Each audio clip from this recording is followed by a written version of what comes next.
নমস্কার বন্ধুরা, সবাই কেমন আছো? আশা করি সকলে ভালো আছো। প্রত্যেক দিনের মতো আজকেও চলে এসেছি আরও একটা নতুন ভিডিও নিয়ে।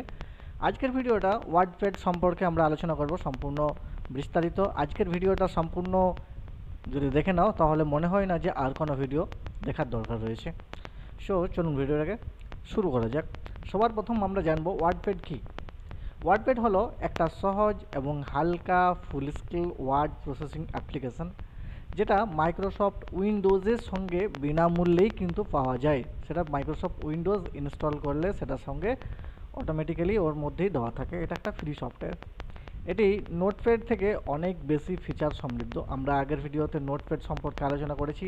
যদি তোমরা নোটপ্যাড সম্পর্কে ওই ভিডিওটি না দেখে থাকো তাহলে অবশ্যই আমি ডিসক্রিপশনে লিঙ্ক দিয়ে রাখবো, সেটাকে দেখে নিতে পারো।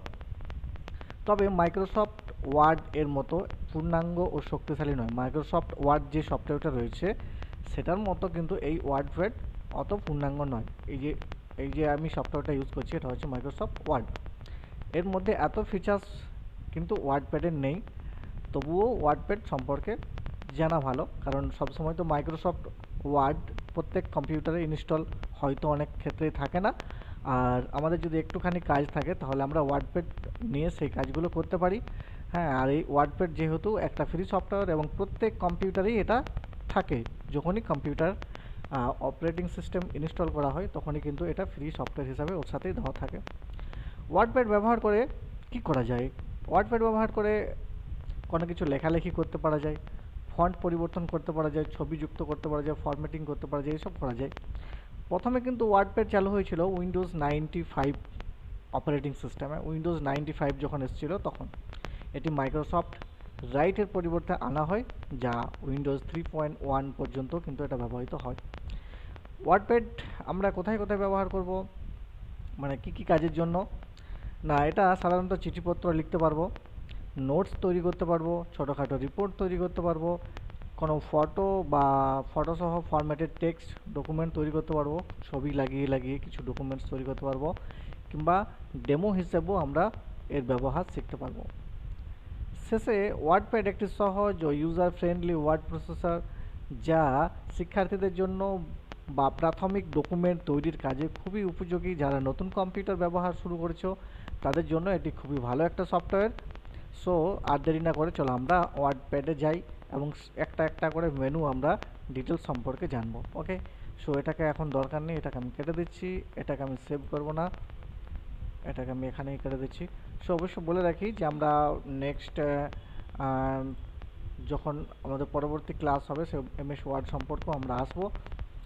আমরা ওয়ার্ডপ্যাড চালু করার জন্য প্রথমে আমরা এখানে ক্লিক করব, স্টার্ট মেনুতে ক্লিক করতে পারি, তোমরা স্টার্ট মেনুতে ক্লিক করতে পারো, বা এই যে টাইপ হেয়ার টু সার্চ এখানেও ক্লিক করতে পারো। এখানে তোমরা যখন ওয়ার্ড লিখবে তখনই মোটামুটি ওয়ার্ডপ্যাড চলে আসবে। এখানে আসলে এখানে ওকে করলেই বা ক্লিক করলেই তোমাদের এই মাইক্রোসফট ওয়ার্ড খুলে যাবে। ওকে, মাইক্রোসফট ওয়ার্ড ওয়ার্ডপ্যাড খুলে গেলেই সবার প্রথম এরকম ধরনের একটা উইন্ডো আসবে, যেখানে সব থেকে উপরে যেটা আমরা দেখতে পাই সেটা হচ্ছে টাইটেল বার। সেখানে কী কী রয়েছে সেটা দেখে নেব। ওয়ার্ডপ্যাডের যে লোগো সেটা আমরা প্রথমে বাঁ সাইডে দেখতে পাবো, তারপর এখানে একটা সেভ বলে একটা ছোট্ট মতো বক্স তো রয়েছে যেটাতে আমরা সেভ করতে পারবো ক্লিক করে। তারপর এখানে আনডু, কন্ট্রোল জেড এবং এখানে রিডু দুটো অপশান রয়েছে। এরপরে একটা ছোট্ট মতো টিক বক্স রয়েছে যেখানে আমরা নিউ, ওপেন, সেভ এগুলো দেখতে পাচ্ছি। ঠিক আছে, তারপর ডকুমেন্টস আর ওয়ার্ডপ্যাড লেখা রয়েছে। ডকুমেন্টের জায়গাতে যখন আমরা কোনো ফাইল সেভ করব ওয়ার্ডপ্যাডে, সেই সেভ করা ফাইল কিন্তু সেই কী নাম দিয়ে আমরা সেভ করব সেই নামটা কিন্তু এই ডকুমেন্টসের পরিবর্তে চলে আসবে। চলুন একবার দেখে নিই। সাপোজ আমি এই ব্ল্যাঙ্ক ডকুমেন্টে সেভ করব, এখান থেকে ফাইলে যাব, সেভে গিয়ে যখনই আমি এটাকে সেভ করব, আজকে জানি না ল্যাপটপটা একটু স্লো চলছে। আমি এখানে সাপোজ কী নামে সেভ করতে চাই, ধরুন আমি এখানে চাই আমি এই ডকুমেন্টস লেখাটাকে মুছে এখানে আমি রঞ্জিত লিখে দিলাম। এবার যখন আমি সেভ করে দেবো তখনই দেখতে পাবে এখানে এই যে উপরে আমার ডকুমেন্টস লেখাটা হেঁটে এখানে রঞ্জিত চলে এসছে, ওয়ার্ডপ্যাড, রাইট। তো এই হচ্ছে টাইটেল বারের কাজ, এখানে দেখানো যে কী নামে এটা সেভ রয়েছে। আর যদি আমরা রাইট সাইডে চলে যাই তাহলে পরে এখানে রয়েছে মাইনাসের মধ্যে একটা অপশান, সেটাকে বলা হয় মিনিমাইজ। যখন এটাকে আমরা ক্লিক করব তাহলে সেটা আমাদের স্টার্ট মেনুর উপর চলে আসবে এবং এখানে আবার যখন ক্লিক করব তখন আবার এটা পুনরায় যেমন অবস্থায় ছিল সেই অবস্থায় ফিরে চলে আসবে। তার মানে এটা হচ্ছে মিনিমাইজ ম্যাক্সিমাইজ, রাইট। এরপরে পরের অপশানটা রয়েছে রিস্টোর। এবার এটা ক্লিক করলে আমাদের এটা ছোট হয়ে যাবে, এটাকে আমরা নিজের মতো করে ড্রাগ করে নির্দিষ্ট মাপ অনুযায়ী সেটাকে আমরা করতে পারবো। আবার যদি এটাকে ক্লিক করে দিই তাহলে ফুল স্ক্রিনে ফিট হয়ে যাবে, রাইট। তো এটাই কাজ হচ্ছে ওটা। এরপর লাস্ট যেটা ক্রস চিহ্ন রয়েছে এটা যদি আমরা ক্লিক করি তাহলে পুরোপুরি ওয়ার্ডপ্যাডটা বন্ধ হয়ে যাবে, একদম সম্পূর্ণভাবে বন্ধ হয়ে যাবে। যদি আমরা এখানে ক্লিক করি তো দেখো বন্ধ হয়ে গেছে, রাইট। আবারও আমি খুলে নিচ্ছি ওয়ার্ডপ্যাড। তাহলে আমরা মোটামুটি টাইটেল বারটা সম্পর্কে একটু মোটামুটি বুঝলাম। এরপর সবার প্রথম চলে যাব ফাইল অপশানটায়। ফাইল অপশানটায় যদি আমরা এখানে ক্লিক করি তাহলে এখানে দেখতে পাবো নিউ বলে একটা অপশান রয়েছে। এর কাজ হচ্ছে আমরা নিউতে যদি ক্লিক করি তাহলে আরেকটা নতুন আমরা যদি প্রজেক্ট বানাতে চাই বা নতুন একটা পেজ নিতে চাই তাহলে এই নিউটা কিন্তু কাজে লাগবে। কিভাবে দেখে নেব, সাপোজ আমি এখানে একটা কোনো ডকুমেন্টস বানিয়েছি, ঠিক আছে। যেমন ধরো মাই নেম ইজ রঞ্জিত, ঠিক আছে। এটা আমার ধরো ডকুমেন্টস বানানো রয়েছে, ঠিক আছে। সো এটা ধরো বানানো রয়েছে। এরপর যখনই আমি ফাইল থেকে নিউতে যাব তখন এই ধরনের একটা অপশান আসবে। কেন এটা আসবে, কারণ আমি যে লিখলাম মাই নেম ইজ রঞ্জিত সেটাকে আমি কি সেভ করতে চাই কি চাই না। যদি আমি সেভ করতে চাই তাহলে সেভে ক্লিক করব। সেভে ক্লিক করলে এই ধরনের একটা বক্স আসবে, আমাদেরকে সেভ করতে হবে, কিন্তু আমি এখানে ক্যান্সেল করে দিচ্ছি। আবারও যাই ফাইল থেকে নিউতে, তো নিউতে ক্লিক করলে আবারও আমি যদি ডোন্ট সেভে ক্লিক করি তাহলে আমার কিন্তু নতুন পেজ চলে আসবে। বোঝা গেল ব্যাপারটা। আবারও বলি একবার ক্লিয়ার করার জন্য, যদি আমি ওয়ার্ডপ্যাডে কোনো একটা ডকুমেন্টস বানাচ্ছি বা কোনো একটা তথ্য বানাচ্ছি, মানে কোনো একটা আমি কিছু বানিয়েছি, এখানে কিছু অলরেডি লিখে নিয়েছি, তাহলে যদি আমি এখান থেকে নিউতে যাই তাহলে কিন্তু এই অপশানটা আসবে, ঠিক আছে। কেন আসবে, কারণ এই যে পেজটা আমি এখনই লিখছিলাম সেটাকে বলছি আমি সেভ করতে চাই কি না। যদি আমি সেভ করতে চাই তাহলে সেভ করে নেব, সেভে ক্লিক করে। আর যদি এটাকে সেভ করতে না চাই এবং আমি তারপরেও একটা নতুন পেজ চাই তাহলে আমি ডোন্ট সেভে ক্লিক করব, তাহলে আমার নতুন পেজ একটা চলে আসবে, পুরোনোটা হেঁটে যাবে, রাইট। এটাই হচ্ছে এর কাজ। তাহলে ফাইল থেকে নিউতে গেলে আমরা একটা নতুন পেজ নিতে পারবো। দ্বিতীয় অপশান হচ্ছে ওপেন। ওপেন মানে হচ্ছে কি ওয়ার্ডপ্যাডের তৈরি করা ফোল্ডার বা ফাইল যদি থাকে সেটাকে পুনরায় ওপেন করে আমরা দেখতে পারি বা ওটাকে আমরা আরও এডিট করতে পারি। কিভাবে না, এই যে ওপেনে ক্লিক করলাম, ওপেনে ক্লিক করলেই আমাদেরকে এই ধরনের একটা ডায়লগ বক্স খুলে যাবে। এবারে আমার কম্পিউটারের মধ্যে কোথায় আমি এই যে ওয়ার্ডপ্যাডের ফাইলটা সেভ করে রেখেছি সেটা আমাকে দেখাতে হবে এখান থেকে। তো সাপোজ আমি এখানে এইটা খুলে নিচ্ছি, এটা আমার যদিও ওয়ার্ডপ্যাডের নয়, এটা নোটপ্যাডের। তো আমি এটাকে ওপেন করে নিচ্ছি, তাহলে কিন্তু আমার এটা খুলে যাবে যে এখানে আমি কী লিখেছিলাম, ঠিক আছে। এটারই কাজ হচ্ছে ওপেনের কাজ হচ্ছে যদি আমার আগে থেকেই কোনো তৈরি করা ফাইল কম্পিউটারের মধ্যে সেভ থাকে তাহলে সেই ফাইলটাকে আবার যদি আমি খুলে দেখতে চাই কিংবা ওকে আবার কিছু লিখতে চাই ওর মধ্যে বা কিছু এডিট করতে চাই তাহলে এই ওপেনটার কাজ হচ্ছে ওপেন করে সেটাকে আমার কোথায় কোন জায়গায় আছে সেটাকে দেখাতে হবে, কোন ফাইলটা খুলতে হবে। তারপর আমরা ওপেনে যদি ক্লিক করি তাহলে কিন্তু সেটা খুলে যাবে এবং তারপর আমরা এটাকে এডিট করতে পারবো। যেমন এর মধ্যে সব কিছুই করতে পারবো, এর ফন্ট সাইজ বাড়াতে পারবো, সব কিছু করতে পারবো, তারপরে আবার সেভ করতে পারবো, ঠিক আছে। তো এই হচ্ছে আমার ওপেনের কাজ, রাইট। এরপর সেভের কাজ হচ্ছে যে আমরা যেই ডকুমেন্টসটা তৈরি করছি বা যেই ফাইলটা আমরা বানাচ্ছি বা যেই প্রজেক্টটা আমরা বানাচ্ছি সেই প্রজেক্টটাকে যদি আমি সেভ করে রাখতে চাই কম্পিউটারে ফিউচারে ব্যবহারের জন্য বা অন্য সময় যদি কাজে লাগে সেটা, তাহলে আমরা সেভের ব্যবহার করব। আর যদি সেভের ব্যবহার না করি তাহলে কিন্তু এই কম্পিউটার বন্ধ করলেই এই ডকুমেন্টসটা অটোমেটিক নষ্ট হয়ে যাবে, মানে এটাকে আমরা আর পাবো না। তো এখন তোমাদের কাজ হচ্ছে যদি তোমরা যে ফাইলটাকে বানাচ্ছ সেটা যদি তোমাদের দরকার নেই আর, তাহলে তোমাদের সেভ করার দরকার নেই। আর যদি তোমাদের মনে হয় যে না, যে ফাইলটা আমরা বানাচ্ছি সেটা সেভ করার দরকার আছে, আমরা ভবিষ্যতে কাজে লাগাতে চাই, তাহলে তোমরা সেখান থেকে গিয়ে সেভ অপশানটায় ক্লিক করলে এটা সেভ করতে পারবে, ঠিক আছে। তো এই গেল আমাদের সেভ অপশানের কাজ। এরপর আসছে সেভ অ্যাজের কাজ কি না, যদি আমাদের অলরেডি কোনো ফাইল সেভ করা রয়েছে ওয়ার্ডপ্যাডের তৈরি, আর সেটাকে যদি নাম তার পরিবর্তন করে আমি অন্য নামে সেভ করে আরও নতুন কিছু লিখে অ্যাড করে রাখতে চাই, তাহলে কিন্তু সেভ অপশানটা কাজে লাগবে। আমার এই যে ফাইলটা রয়েছে সেটা উপরে রয়েছে ইন্ডিয়া নামে সেভ, রাইট? তো ইন্ডিয়া নামে সেভ রয়েছে। আমি যদি এখন সেভ অ্যাজ এ ক্লিক করি তাহলে আমাকে আবার সেভ করার আরেকটা অপশান দেখাবে। সেখানে আমি এই ইন্ডিয়া পরিবর্তন করে আমি এখানে ওয়েস্ট বেঙ্গলও লিখে আমি সেভ করতে পারি।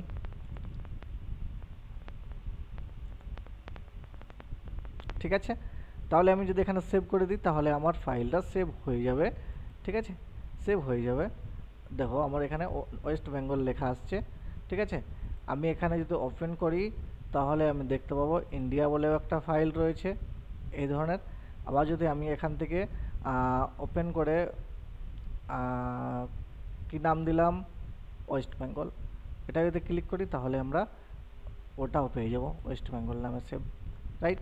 তার মানে আমরা কোনো জিনিস যদি সেটাকে যেভাবে আমরা ব্যবহার করতে চাই বা যেভাবে সেভ করতে চাই সেভাবে করতে পারি। সেভ যদি অপশানটা ব্যবহার করি তাহলে নতুন যখন আমরা ওপেন করে পেজ ধরো নতুন আমরা ওয়ার্ডপ্যাড ইউজ করে লিখছি, তারপর সেটাকে যদি সেভ করতে চাই তাহলে সেভ ব্যবহার করব। আর যদি পুনরায় আবার সেভ করার প্রয়োজন হয় তাহলে সেভ অ্যাজ করব, মানে কোনো আগের তৈরি করা ফাইলকে নাম চেঞ্জ করে পরিবর্তন করে সেভ করতে চাই তাহলে সেভ অ্যাজ ব্যবহার করব। এরপর আবারও ফাইলে যাই, পরের অপশানটাই আছে প্রিন্ট অপশান। প্রিন্ট অপশানে গেলে আমরা প্রিন্ট, কুইক প্রিন্ট এবং প্রিন্ট প্রিভিউ তিনটে অপশান পাচ্ছি। যদি আমরা প্রিন্ট অপশানে যাই তাহলে একটা প্রিন্টের ডায়লগ বক্স আসবে, যে এখান থেকে আমরা প্রিন্ট করার জন্য কাজে লাগাতে পারবো। সাপোজ কি আমরা এই যে পেজটা বানিয়েছি সেটাকে কাগজে প্রিন্ট করতে চাই প্রিন্টারের মাধ্যমে, তাহলে আমরা প্রিন্ট অপশানটাই যাব। প্রিন্ট অপশানে গিয়ে পরে এখানে এই যে নাম্বার অফ কপিজ, এখান থেকে আমাদেরকে সিলেক্ট করতে হবে যে কতগুলো কপিজ প্রিন্ট করতে চাই এই পেজটা। আর পেজ রেঞ্জে পুরো যতগুলো পেজ আমি এখানে নিয়েছি সেই পেজগুলোকে সব প্রিন্ট করতে চাই নাকি প্রথম পেজটাই শুধু প্রিন্ট করতে চাই, এটা করতে হবে। আর সবথেকে মোস্ট ইম্পর্ট্যান্ট যেটা সেটা হচ্ছে এই যে সিলেক্ট প্রিন্টারে থেকে আমাকে যে কম্পিউটারে আমার প্রিন্টার ইনস্টল থাকবে সেই প্রিন্টারটাকে আগে সিলেক্ট করতে হবে। ঠিক আছে, কিন্তু আমার এখানে যদিও কোনো প্রিন্টার ইনস্টল নেই সেই জন্য আমি আগের প্রসেস দেখাতে পারছি না, রাইট? সো এইভাবে আমরা প্রিন্ট করতে পারবো, শেষে প্রিন্ট অপশান দিলেই আমাদের প্রিন্ট হয়ে যাবে। পরে আরেকটা অপশান ছিল কুইক প্রিন্ট মানে যদি কোনো ডকুমেন্টস তাড়াতাড়ির মধ্যে প্রিন্ট করতে চাই তাহলে এই অংশটা ব্যবহার করব। আর প্রিন্ট প্রিভিউ মানে এই যে আমি ডকুমেন্টসটা বানাচ্ছি সেটাকে আমরা প্রিন্ট প্রিভিউতে ক্লিক করলে দেখতে পাবো যে এটা প্রিন্ট করলে কিভাবে দেখাবে, মানে কীরকম দেখাবে, সেটাই হচ্ছে এর কাজ। সো প্রিন্টের আমরা জানলাম কাগজে প্রিন্ট করার জন্য ব্যবহার করা হয়। এরপর যে অপশানটা রয়েছে সেটা হচ্ছে পেজ সেটআপ। এই পেজ সেটআপ ক্লিক করলে আমাদেরকে পেজটা সেটআপ করার জন্য বলবে, যেমন এখানে পেজের সাইজ কেমন হবে, এই যে সাইজ অপশানটা থেকে ক্লিক করে আমাদেরকে সাইজটা নিতে হবে। যেমন আমি এখান থেকে A4 নিয়েছি, যেহেতু আমি এটাকে A4এই প্রিন্ট করতে চাই বা A4 রাখতে চাই যদি ভবিষ্যতে প্রিন্ট করার দরকার হয়, কারণ সব জায়গাতে A4 পেপার অ্যাভেলেবেল থাকে যেগুলো আমরা জেরক্স পেপার হিসাবে ধরি, রাইট? তো এইটা হচ্ছে A4 সিলেক্ট করতে হবে ফার্স্ট। তাহলে A4 যদি সিলেক্ট করা হয় তাহলে আমরা যেগুলো ডকুমেন্টসগুলো এখানে বানাবো বা চিঠি টাইপ করি বা যা কিছুই করি না কেন সেটা A4 সিলেক্ট করলে আমাদের পেজ সাইজটা কোনো অসুবিধা হবে না ভবিষ্যতে। ঠিক আছে, এরপর দ্বিতীয় অপশান হচ্ছে ওরিয়েন্টেশন। এই অংশটা ওরিয়েন্টেশনের কাজ কি, এখানে পোর্ট্রেট আর ল্যান্ডস্কেপ। পোর্ট্রেট যদি আমরা করি তাহলে পেজটা এই যেরকমভাবে দেখতে পাচ্ছ সেইভাবে লম্বালম্বি হবে। আর যদি ল্যান্ডস্কেপ মানে একটু পেজটাকে ঘুরিয়ে করতে চাই এইভাবে তাহলে ল্যান্ডস্কেপ। ঠিক আছে, তাহলে এইভাবে করতে হবে। তাহলে এই দুটোর কাজই হচ্ছে পেজটাকে এইভাবে সিধাসিধি লিখবো নাকি এইভাবে লিখবো ঘুরিয়ে, এটাই হচ্ছে এর কাজ। এরপর রয়েছে মার্জিনে প্রথমে দেখে নেবে তোমরা ইঞ্চি রয়েছে না কি রয়েছে, সেটা পরবর্তীতে আসছি। এরপর লেফটে আমি দিয়েছি 0.5, রাইটও 0.5, টপ এবং বটম। এখানে অবশ্যই তোমাদেরকে দেখতে হবে যে আমি মার্জিন, এই যে পেজটা তুমি নিয়েছো, ঠিক আছে, এই সাদা পেজটা যেটাতে তুমি ডকুমেন্টসটা বানাবে সেই পেজটাতে কতটা মার্জিন থাকবে চারিদিকে সেটা তোমাকে এখান থেকে সিলেক্ট করতে হবে। তুমি যত ইঞ্চি ছাড়বে, 5 ইঞ্চি, 1 ইঞ্চি যেমন ছাড়বে, তাহলে সেই হিসেবে তোমাদের এখানে মার্জিনটা সেট করতে হবে, মানে এখানে তোমাকে লিখতে হবে। ঠিক আছে, এরপর তুমি যখন ওকে করে দেবে তাহলে সেই হিসেবে পেজটা সেট হয়ে যাবে এবং যখন এটাকে কিছু তৈরি করবে তখন সেইভাবে ওটা থাকবে, রাইট? এরপর হচ্ছে send to email. Send to email মানে হচ্ছে এই যে ডকুমেন্টসটা আমি বানালাম সেটাকে যদি ইমেলে পাঠাতে চাই, তাহলে এটা সেন্ড টু ইমেলে ক্লিক করতে হবে। অবশ্যই তার জন্য ইন্টারনেট কানেকশন থাকতে হবে, কিন্তু আমার মনে হয় এই অংশটা ব্যবহার না করাই ভালো। ইমেলে পাঠাতে গেলে অবশ্যই জিমেল থেকে পাঠানো দরকার, সেখানে গিয়ে পাঠালে ভালো হয়, রাইট? তো এটা ইউজ করার কোনো দরকার নেই। এরপরে হচ্ছে অ্যাবাউট ওয়ার্ডপ্যাড। অ্যাবাউট ওয়ার্ডপ্যাড মানে কি, যে এই যে ওয়ার্ডপ্যাড সফটওয়্যারটা রয়েছে এই সম্পর্কে আমরা জানতে পারবো। এখানে যদি আমি ক্লিক করি তাহলে এই ধরনের একটা অপশান খুলবে। সেখানে রয়েছে উইন্ডোজ 10, কারণ যেহেতু অপারেটিং সিস্টেম উইন্ডোজ 10 ব্যবহার করছি। এবং এই যে ওয়ার্ডপ্যাড সেই ভার্সনটা হচ্ছে 22H2, ঠিক আছে? এইখানে দেখে নেবে না, সব কিছু তোমাদের ডিটেলস থাকবে, এই সম্পর্কে জানতে পারবে, রাইট? এরপর লাস্টে দেখবো আমাদের এক্সিট আছে। এক্সিটে যদি আমরা ক্লিক করি তাহলে আমরা পুরোপুরি এই মাইক্রোসফট ওয়ার্ডপ্যাডকে আমরা পুরোপুরিভাবে বন্ধ করতে পারবো, ঠিক আছে? যেমন আমি এটাকে ডোন্ট সেভ করছি, এটাকে পুরোপুরি বন্ধ করে দিলাম। তাহলে এই ছিল ওয়ার্ডপ্যাড এর যেটা কি মেনু রয়েছিল, ওটা ফাইল মেনু, তাই না? এই ফাইল মেনু, এই যে ফাইল মেনু, এই ফাইল মেনু সম্পর্কে বিস্তারিত আলোচনা, ঠিক আছে? এই ফাইল মেনু সম্পর্কে যদি তোমাদের কোনো কোয়েশ্চেন থেকে থাকে, না বুঝতে পারো, তাহলে অবশ্যই আমাকে কমেন্ট সেকশনে লিখো যে এই অংশটা আমি বুঝতে পারলাম না, বা এর কাজ কি রয়েছে। তাহলে অবশ্যই আমি কমেন্টে তোমাদেরকে রিপ্লাই দিয়ে দেবো, ওকে? এরপর চলে যাব আমরা হোম মেনুতে। এই যে হোম মেনু রয়েছে, এই যেমন এখানে ভিউ রয়েছে, এখানে হোম রয়েছে। হোমটা তো অটোমেটিক্যালি এখানে সিলেক্ট অবস্থায় থাকে, ঠিক আছে? হোমটা কেন সিলেক্ট অবস্থায় থাকে, কারণ এই প্রথম মেনু এটা হোম। তাহলে হোমের মধ্যে আমাদের কি কি অংশ রয়েছে? ক্লিপবোর্ড, এখানে রয়েছে ফন্ট, এরপর হচ্ছে প্যারাগ্রাফ, এরপর হচ্ছে ইনসার্ট, এরপর হচ্ছে এডিটিং। তাহলে 1 2 3 4 5 পাঁচটা আলাদা আলাদা এখানে অপশান রয়েছে, যার অধীনে কিছু কিছু মেনু থাকছে। সেই মেনুগুলোর আমাদেরকে কাজ জানতে হবে। তো ফার্স্টে চলে যাব ক্লিপবোর্ড। ক্লিপবোর্ডের অধীনে কী কী রয়েছে? কাট, কপি, পেস্ট, তিনটা অপশান রয়েছে। তাহলে এখানে আমি একটা খুলে নিই, কিছুই লেখা নেই, এটাই আমি খুলে নিচ্ছি। এটা খুলে নিচ্ছি আর এটাকে একটু বড় করি সাইজটা, তাহলে দেখতে সুবিধা হবে, ঠিক আছে? এইরকম। এবার দেখো কাট। কাট মানে, যদিও আমি আগে ভিডিওতে আলোচনা করেছি, যেটা নোটপ্যাড সম্পর্কে ভিডিও ছিল, সেটা দেখলেই আশা করি বুঝে যাবে, অবশ্য এখানেও ক্লিয়ার হয়ে যাবে। এই যে ইন্ডিয়া শব্দটা রয়েছে, আমি ইন্ডিয়া শব্দটা সিলেকশন করলাম, মাউস থেকে ক্লিক করে নিয়ে গিয়ে বা সাইডে নিয়ে এলাম, তাহলে আমার এই ইন্ডিয়া শব্দটা সিলেক্ট হয়ে গেল। এরপর যদি আমি এখানে কাট অপশানটায় ক্লিক করি তাহলে এটা আমার ক্লিপবোর্ডের অধীনে চলে গেল কম্পিউটারের মেমোরিতে। এরপর যদি আমার এই কার্ড মানে যে আমি এখানে লিখেছিলাম সেই শব্দটা যদি আমি আমার লাস্টে চাই, তাহলে আমি সেখানে মাউসটা রাখবো, আর এখানে এই যে পেস্ট অংশ রয়েছে এই পেস্টের মধ্যে ক্লিক করে দিতে হবে। তাহলে কিন্তু আমি যেটা কপি করেছিলাম সেটা এখানে পেস্ট হয়ে গেল। তার মানে কি, এক জায়গা থেকে আরেক জায়গা, মানে এখান থেকে মুভ হয়ে অন্য জায়গায় পেস্ট করলাম, সেখানে চলে গেল। তো কার্টের অংশটা হচ্ছে এটাই। দেখো এখানে কিন্তু কার্ডটা আর ক্লিক হচ্ছে না, কেন? কারণ যদি সিলেক্ট করা থাকে তবেই কার্ট অংশটা হাইলাইট হবে, কপি অংশটা হাইলাইট হবে। আর যদি সিলেক্ট করা না থাকে তাহলে কিন্তু কার্ট এবং কপিটা কোনো কাজ করবে না, ঠিক আছে? এটাই হচ্ছে আমাদের জানার বিষয়, ঠিক আছে? আর কপিটা কি না, সাপোজ আমি ইন্ডিয়াটা আবারও সিলেক্ট করলাম, এবার যদি আমি এখানে কপি করি তাহলে এটা আবারও ক্লিপবোর্ডে চলে গেল, কিন্তু এখানেও থাকলো। এরপর যদি সাপোজ আমার এখানে দরকার হয় এই বেস্টের পাশে, তাহলে আমি আবারও পেস্ট করে দেবো, তাহলে আমার এখানে চলে এলো ইন্ডিয়া। আবার যদি আমার লাস্টে দরকার হয় আবারও আমি পেস্ট করতে পারি, তাহলেও চলে আসবে, ঠিক আছে? তো এইভাবে আমার যত দরকার তত আমার পেস্ট করতে পারি, ঠিক আছে? মানে পেস্ট যত ক্লিক করবে এখানে তত পেস্ট হতে থাকবে ইন্ডিয়া, রাইট? তাহলে এই হচ্ছে কাট, কপি, পেস্ট, ঠিক আছে? আর আমি বলেছিলাম উপরের এই দুটো আনডু আর রিডু।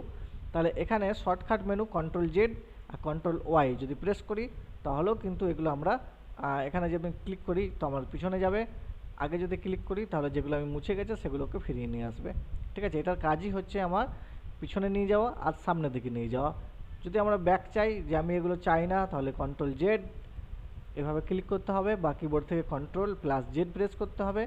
আর যদি ভাবি যে না ভুল করে আমার কন্ট্রোল-Z হয়ে গেছে, তাহলে আবারও আমরা এখান থেকে ফিরিয়ে আনতে পারবো, ঠিক আছে? তাহলে এই হচ্ছে আমাদের মোটামুটি ক্লিপবোর্ডের কাজ। কাট কপি পেস্ট, কাট করা বা কপি করা অংশকে পেস্ট করার জন্য এখানে পেস্ট ব্যবহার করা হয়, ঠিক আছে। এরপর ফন্ট অপশানটা চলে যায়। ফন্ট অপশানের অধীনে অনেকগুলো অপশান আছে, তার মধ্যে একটা একটা করে স্টেপ বাই স্টেপ জানবো। প্রথম জানবো আমরা ফন্টের এখানে যে ফন্ট ফ্যামিলি রয়েছে, সেখানে যেখানে প্রচুর ফন্ট রয়েছে, এখানে ক্লিক করলে আমরা প্রচুর ফন্ট দেখতে পাবো। তো এই যে ফন্টটা রয়েছে সেটা যদি আমরা চেঞ্জ করতে চাই, তো সাপোজ এটাকে আমরা ফার্স্ট কী করবো, সিলেকশন করে নেব। তারপরে এই ফন্ট ফ্যামিলিতে যাব এবং এখান থেকে আমাদের যেটা পছন্দ হবে, সাপোজ এটা দেখো আলাদা রয়েছে। তারপরে নিচের দিকে যাচ্ছি, এইটার উপর ক্লিক করলাম, দেখো এটা টানা হাতে রয়েছে, ঠিক আছে। এইভাবে যেটা পছন্দ, এলিফ্যান্ট এভাবে মোটা মোটা লেখা আসবে। তো এইভাবে আমরা এই জায়গাটা থেকে ফন্টটাকে সিলেকশন করতে পারবো, ঠিক আছে। যদি আমরা এন্টার দিই এবং এখান থেকে যদি ফন্টের স্টাইলটা চেঞ্জ করে নিই, তারপর যদি লিখি তাহলেও কিন্তু হবে, ঠিক আছে। কিংবা লেখার পরেও যদি আমরা সেটাকে ইয়ে করি, মানে ফন্ট স্টাইলটা চেঞ্জ করি তাহলেও হবে, ঠিক আছে। তো এই গেল মোটামুটি ফন্টের কাজ। এরপর আমরা চলে যাব এই যে সাইজটা, এটা হচ্ছে ফন্টের সাইজ।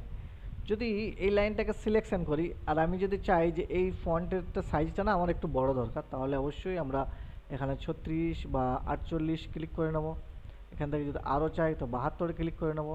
আরও বড় চাই তাহলে 72-এর উপরে ক্লিক করব এবং আমি কিবোর্ড থেকে টাইপ করব 100 দিয়ে এন্টার দিয়ে দেবো, তাহলেও আমার সাইজ বড় হয়ে যাবে। এরকমভাবে তুমি 200, 300, 150 যেমন দেবে সেই হিসাবে তোমার সাইজ বেড়ে যাবে, রাইট। তা এটা গেল সাইজ বাড়া ছোটো কমা করার জন্য ফন্ট সাইজ। দ্বিতীয় অপশান এখানে রয়েছে গ্রো ফন্ট। এখানে যদি আমরা ক্লিক করি, আমি ইন্ডিয়া শব্দটা সিলেক্ট করেছি, আর যদি আমি এটাকে বড় করতে চাই তাহলে গ্রো ফন্টে ক্লিক করব। দেখো 48, 72 এভাবে হতে থাকবে, 80, 90, 100, 110, রাইট। আর যদি ছোট করতে যাই তাহলে শ্রিঙ্ক ফন্ট, এখানে ক্লিক করব, এখানে ক্লিক করব, এখানে ক্লিক করব, যেমন যেমন বড় হয়েছিল সেই হিসেবে আমার ছোট হয়ে গেল। তাহলে আমরা উপরের 4টা অপশন দেখলাম, নিচে দেখব। এবার নিচেরগুলো কি না, যদি আমরা বোল্ড করতে চাই, সাপোজ এখানে আমার একটা নাম লেখা রয়েছে, আমি নিচের দিকে যাচ্ছি, নাম লেখা রয়েছে, ঠিক আছে। আর এটা আমি একটু অন্য ফন্ট নিয়ে নিই তাহলে বুঝতে সুবিধা হবে, এরকম, ঠিক আছে। আর এই যে এটার আমি একটু কালারও নিয়ে নিচ্ছি। এটাকে যদি আমি বোল্ড করতে চাই তাহলে বিতে ক্লিক করবো, দেখো একটু মোটা মোটা লাগছে লেখাটা। আবারও যদি আমি দুটো লিখছি, এখানে একটা কপি করে পেস্ট করি তাহলে বোঝা যাবে দুটোর মধ্যে ডিফারেন্স কি। এটাকে বোল্ড করে দিলাম, দেখো এবার এটা একটু মোটা লাগছে, এটা একটু পাতলা লাগছে, রাইট। তো এইভাবে আমরা বোল্ড করতে পারবো এটাকে। আর যদি এটাকে আমি একটু ইটালিক করতে চাই তাহলে এখানে ক্লিক করব, তাহলে লেখাটা দেখো দুটোর মধ্যে ডিফারেন্স, এটা একটু বেকা বেকা টাইপের লাগছে আর এটা সিধা সিধা লাগছে, এটাই। আর যদি আমি সাপোজ এর নিচে আন্ডারলাইন চাই তাহলে এখানে ইউতে ক্লিক করব, তাহলে আন্ডারলাইন পেয়ে যাব নিচে, ঠিক আছে। এবার সাপোজ চাই আমি এই নামটা আমার ঠিক নেই, এই নামটা ঠিক আছে, তাহলে আমি কি করব, এখানে ABC এর উপর ক্লিক করে দেবো, যেটাকে আমি বোঝাতে চাইছি যে হ্যাঁ এটা ঠিক নয়, আমার সঠিক স্পেলিং হচ্ছে এটা, ঠিক আছে, এটা। এরপর এখানে দুটো অপশান রয়েছে, একটা হচ্ছে সাবস্ক্রিপ্ট, একটা হচ্ছে সুপারস্ক্রিপ্ট। এটার কাজ কি না, যখন আমরা এখানে ধরো সাপোজ H2SO4 এভাবে যখন লিখবো কোনো সমীকরণ বা কিছু, যখন আমাদের এই যেমন 2টা আমার এখানে নিচে দরকার, তাহলে আমি এখানে ক্লিক করব সাবস্ক্রিপ্টে। এবার যদি আমার 4টা মাথায় দরকার তাহলে আমি এখানে সুপারস্ক্রিপ্টে ক্লিক করব, এইভাবে, ঠিক আছে। তা এটাই হচ্ছে সাবস্ক্রিপ্টের কাজ, ঠিক আছে। সুপারস্ক্রিপ্ট আর সাবস্ক্রিপ্ট, যখন আমার নিচে দরকার হবে তখন সাবস্ক্রিপ্ট, যখন মাথায় দরকার হবে তখন সুপারস্ক্রিপ্ট। এখানে অনেক সময় আমাদের দরকার হয় এই ধরনের, এখানে আমি নিচে আসি,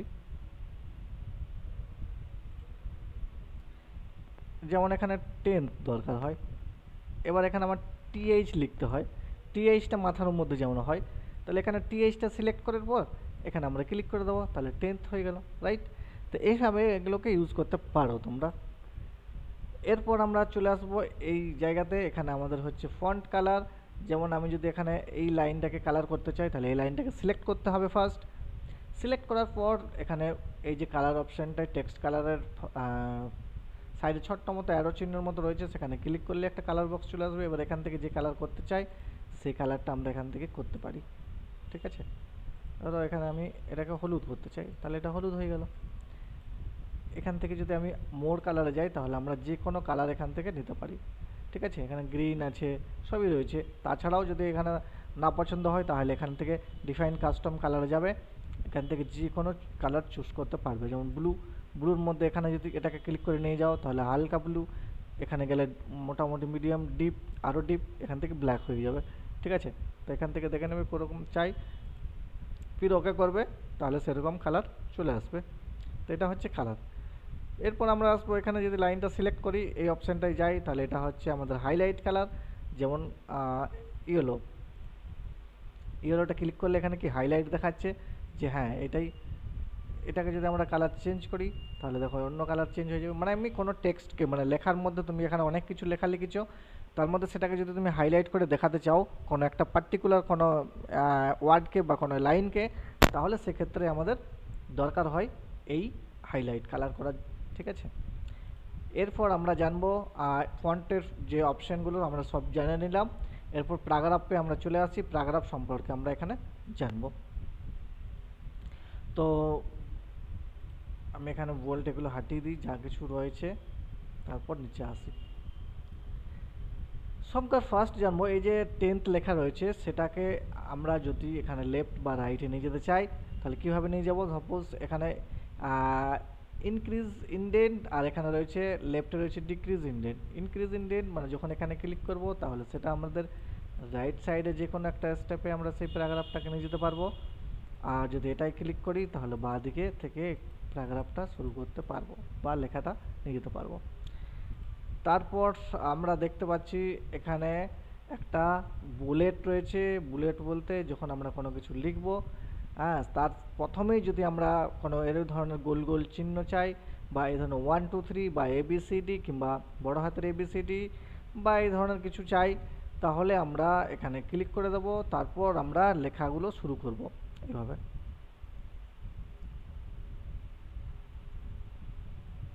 রাইট, যখন এন্টার দেব তখন আমাদের বুলেট আবারও চলে আসবে, ঠিক আছে। আবারও আমরা লাইন লিখব কিছু, যখন এন্টার দেব তাহলে আবার চলে আসবে। তো এই হচ্ছে বুলেটের কাজ, মানে একবার শুরু করলে বুলেট অটোমেটিক্যালি আসতে থাকবে, ঠিক আছে। তো এইভাবে বুলেট করতে পারবো। দ্বিতীয় অপশানে কি রয়েছে, লাইন স্পেসিং, মানে হচ্ছে কি না, এই যে লাইনগুলো রয়েছে তার মধ্যে এই যে এই লাইনটা আর এই লাইনটা বা এই লাইনটা, এগুলোর মাঝে যে স্পেস রয়েছে, ফাঁকা অংশ রয়েছে, গ্যাপ রয়েছে, সেই স্পেসিংটাকে আমরা কম কিংবা বেশি করতে পারবো। কিভাবে করব না, সাপোজ আমি এই 3টে লাইন অনেক দূরে দূরে লাগছে, মনে হচ্ছে একটু কাছে কাছে হলে ভালো হয়, তখন আমরা কি করব, এই 3টে লাইনকে সিলেকশন করে নিয়েছি। এরপরে এখান থেকে আমরা এই যে 1.0 রয়েছে, আমরা যদি 1.15 করি তাহলে আরও দূরে চলে যাবে। এখান থেকে যদি 1.5 করি তা আরও দূরে যাবে। এখান থেকে যদি 2 করি তাহলে আরও দূরে চলে যাবে, ঠিক আছে। আমরা 1.0তে রাখছি। এরপর চাই যে add 10th space after paragraph, তাহলে এখান থেকে ক্লিক করলেও আমাদের কিন্তু দূরে দূরে চলে যাবে, ঠিক আছে। তো এটাকে হাঁটিয়ে দেবো এবং নির্দিষ্ট একটা জায়গায় থাকবে। তো এইভাবে আমরা এটা স্পেসটাকে কম বেশি করতে পারবো, ঠিক আছে। কিন্তু এখানে যতটা আছে সেই হিসাবে, ওর বেশি কিন্তু হবে না। এরপর নিচে আসি। নিচে আমরা দেখতে পাচ্ছি প্রথম রয়েছে অ্যালাইনমেন্ট লেফট, ঠিক আছে। আমরা শর্টকাট মেনু হচ্ছে Ctrl+L। যদি আমরা কোনো প্যারাগ্রাফ বা কোনো টেক্সট লিখতে চাই পেজের বাঁ দিক থেকে, ঠিক আছে, পেজের বাঁ দিক থেকে, তাহলে আমাদেরকে অ্যালাইনমেন্ট টেক্সট ক্লিক রাখতে হবে, যেহেতু এটা ডিফল্ট হিসাবে থাকে। মানে যখনই আমরা ওয়ার্ডপ্যাড ব্যবহার করব, মানে খুলেই যখনই আমরা কিছু লিখব, তো সেটা আমাদের বাঁ দিক থেকে লেখাটা কিন্তু শুরু হয় পেজের, ঠিক আছে। তো এইভাবে আমরা লিখতে পারবো। আমি যদি চাই না এটা যে লেখাটা আমি লিখছি সেই লেখাটা না আমার মাঝে মাঝে হলে ভালো হয়, তো আমি সেটা এখান থেকে সেন্টার করে দেবো। সেন্টার করার পর এখান থেকে লিখব, যেমন আমি এখানে লিখছি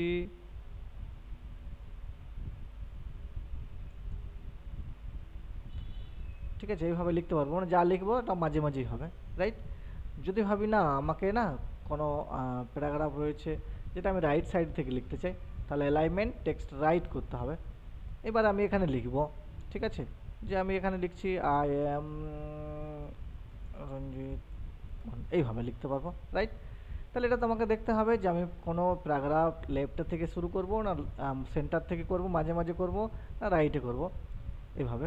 তারপরে রয়েছে জাস্টিফাই। জাস্টিফাই হচ্ছে কি না, ধরো সাপোজ আমি একটা প্যারাগ্রাফ লিখছি, আর ওই প্যারাগ্রাফটা না আমার পুরো কি বলবো দুদিকটাই সমানভাবে চাই, মানে কীরকম সেটা আমি যদি বোঝাতে চাই তাহলে আমি এইভাবে বোঝাতে পারি। ধরো আমি এইটা আমি লেফটের দিকে রাখছি, আর এখানে আমি কিছু টেক্সট লিখছি, তাহলে বোঝা যাবে জিনিসটা আসলে আমি কি বলতে চাইছি।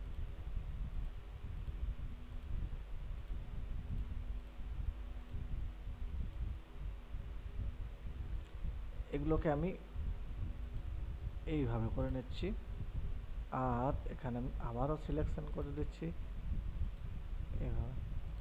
কিন্তু ওয়ার্ড এইভাবে লিখতে হবে, যেমন এখানে আমি লিখছি যা খুশি লিখে যাচ্ছি, তাহলে বুঝতে পারবে।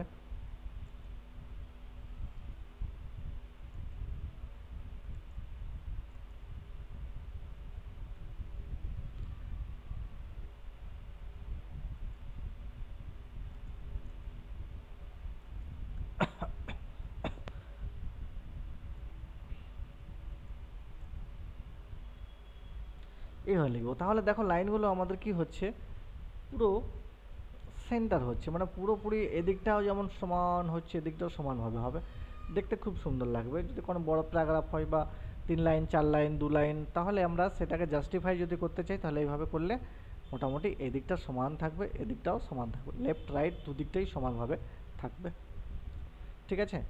তো এই হচ্ছে আমাদের মোটামুটি এগুলো প্যারাগ্রাফ অপশানটা, ঠিক আছে।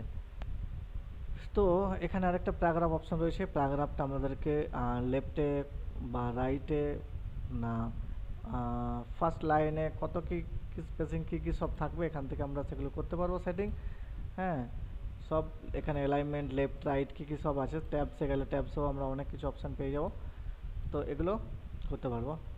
এরপর যেটা ইম্পর্ট্যান্ট সেটা হচ্ছে আমরা যদি এই ওয়ার্ডপ্যাডের মধ্যে কোনো ছবি নিয়ে আসতে চাই, কোনো ফটো বসাতে চাই, ধরো একটা বায়োডাটা লিখছি বা একটা কোনো চিঠি লিখছি, সেখানের মধ্যে একটা ছবি দরকার বসাতে হবে কোনো জায়গায়, তাহলে কেন কোথা থেকে ছবিটা নিয়ে আসবো, তাহলে এখানে এই যে পিকচার বলে অপশানটা রয়েছে, ঠিক আছে, পিকচার, যদি পিকচারটাকে চেঞ্জ করতে চাই তাহলে চেঞ্জ পিকচার, পিকচারটাকে রিসাইজ করতে চাই তাহলে এখানে, তাহলে আমরা পিকচার অপশানটায় গেলাম, পিকচার অপশানটায় ক্লিক করলেই তোমাদের কম্পিউটারের ফোল্ডারে নিয়ে যাবে।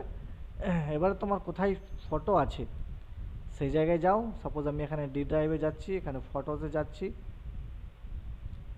ফটোসে যাওয়ার পর এখানে সেরকম ধরনের কিছু ফটোস নেই, আমি এখানে যাচ্ছি, এরপর আমি চাইছি যে এখানে সাপোজ এই ছবিটা আছে কার্টুন লেখা, এটাকে আমি ওপেন করে নেব, দেখো এখানে আমার চলে এলো, ঠিক আছে। তো এইভাবে ছবি আমার যদি কোনো দরকার হয় তাহলে কিন্তু এভাবে আমরা নিয়ে আসতে পারবো, ঠিক আছে, এইভাবে নিয়ে আসতে পারবো কোনো ছবিকে। এটাকে ছোট করলে ছোটও করতে পারি, এই যে অ্যারো চিহ্নগুলো আছে সেগুলো থেকে ক্লিক করে, ঠিক আছে।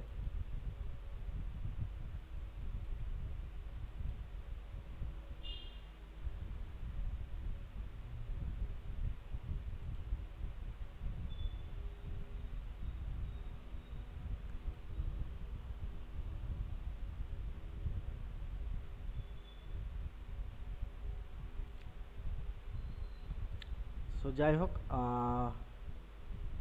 কম্পিউটার অনেকটা হ্যাং করছে, যাই হোক, ঠিক আছে। তাহলে এইগুলো করতে পারবো, রাইট, ফটো নিয়ে আসতে পারবো। এবার যদি চাই এই ছবিটাকে চেঞ্জ করতে, তাহলে আবারও পিকচার থেকে চেঞ্জ পিকচার ক্লিক করব, চেঞ্জ পিকচার ক্লিক করার পর আমি চাই এই কার্ডটাকে নিয়ে আসতে, তাহলে কার্ডটাকে ওপেন করব, তাহলে ওর পরিবর্তে কার্ডটা চলে এলো, ঠিক আছে, কার্ডটা চলে এলো। তো এইভাবে আমরা করতে পারবো। সাপোজ আমি চাই এমএস পেন্টে কিছু একটা ড্রয়িং বানিয়ে সেটাকে এখানে বসাতে, তাহলে কীভাবে করব, এই যে এখানে এমএস পেন্টে ক্লিক করব, তাহলে দেখবে পেন্ট খুলে যাবে তোমার, পেন খুলে গেলেই তোমরা এই পেনটাকে বড় করে নিতে পারো। আমি পেজটাকে এখান থেকে একটু বড় করে নিচ্ছি। এবার সাপোজ আমার একটা স্টার দরকার, তাহলে আমি এখানে একটা স্টার এঁকে নেবো। এভাবে স্টার আঁকার পর এটা আমার কালার দরকার, সাপোজ এখানে আমার এটা ইয়েলো কালার দরকার, ঠিক আছে। এরপর আমি এটাকে পুরো সিলেকশন করে নেবো, এটা ক্রপ করে দেবো, বাকি অংশটা আমার দরকার নেই। যখন আমি এটাকে কেটে দেবো এখান থেকে, তখনই আমার কিন্তু এই স্টারটা এখানে চলে আসবে, ঠিক আছে। তো এইভাবে আমরা ফটো আনতে পারবো। ফটো ইমেজ কম্পিউটারে সেভ করা কোনো ফটো হতে পারে, বা পেন্টে তৈরি করে হঠাৎ করে নিয়ে আসতে পারি, ঠিক আছে। এইভাবে আমরা ফটো নিয়ে আসতে পারি। এরপর কি আছে, ডেট অ্যান্ড টাইম। যদি আমরা আজকের ডেট অ্যান্ড টাইমটাকে এখানে নিয়ে আসতে চাই, যেখানে মাউসটা রাখতে চাও সেখানে রাখো, আর এখানে ডেট অ্যান্ড টাইমে ক্লিক করো। আর এখানে একটা এই ধরনের একটা অপশান খুলে যাবে। এই অপশানের মধ্যে তোমাদের ডেট, এই যে স্যাটারডে যেইভাবে চাই সেইভাবে সেই অপশানটা তোমরা সিলেকশন করো।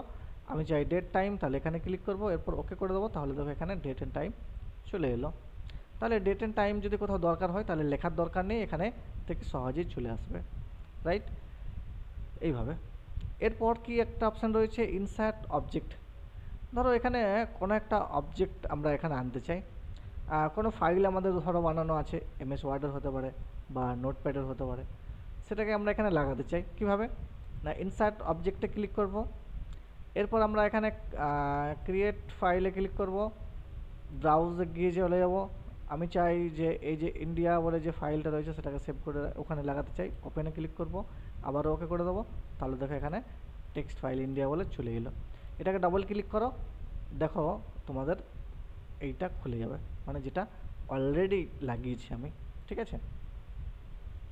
তো এইভাবে তোমরা কোনো অবজেক্টকে ইনসার্ট করতে পারবে। এরপর কি রয়েছে, ফাইন। ফাইন মানে কোনো শব্দ, এখানে ধরো তোমাদের একটা বড় একটা কিছু লিখেছো, কোনো প্যারাগ্রাফ লিখেছো বা কোনো কারো বায়োগ্রাফি লিখেছো বা কোনো লেটার লিখেছো, তো চাও তুমি কোনো শব্দ খুঁজতে সেখান থেকে, তাহলে কিভাবে খুঁজবে না, ফাইন্ডে যাবে। আর ফাইন্ডে মানে হোয়াট ফাইন্ড, এই যে ঘরটা রয়েছে সেখানে কি খুঁজতে চাও। আমি সাপোজ এখানে খুঁজতে চাই ইন্ডিয়া, যে ইন্ডিয়া আমি কোথায় আছে আমাকে দেখাও। তো এখানে ফাইন্ড নেক্সটে ক্লিক করবে, তাহলে দেখো নিচে একদম নিচে দেখাচ্ছে যেখানে ইন্ডিয়া রয়েছে। আবার নেক্সট করো, আরও নিচে রয়েছে, আবার নেক্সট করো, এবার উপর থেকে দেখাচ্ছে ইন্ডিয়া, আবার ইন্ডিয়া, আবার ইন্ডিয়া, আবার ইন্ডিয়া, আবার ইন্ডিয়া, আবার ইন্ডিয়া।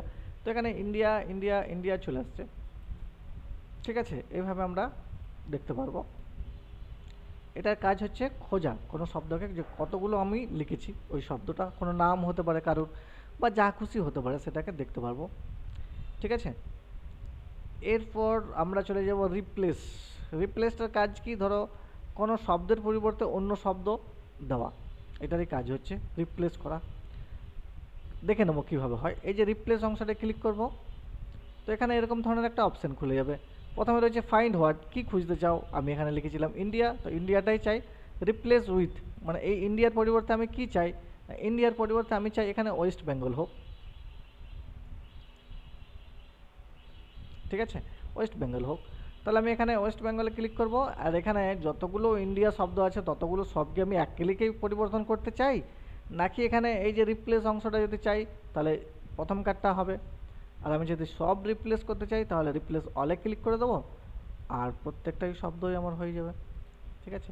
দেখো এবার প্রথমে এখানে ইন্ডিয়া ছিল, নেই, ওয়েস্ট বেঙ্গল, এখানে ওয়েস্ট বেঙ্গল, এখানে ওয়েস্ট বেঙ্গল, এখানে ওয়েস্ট বেঙ্গল, সব ওয়েস্ট বেঙ্গল চলে এসছে, ঠিক আছে, নিচেও আছে।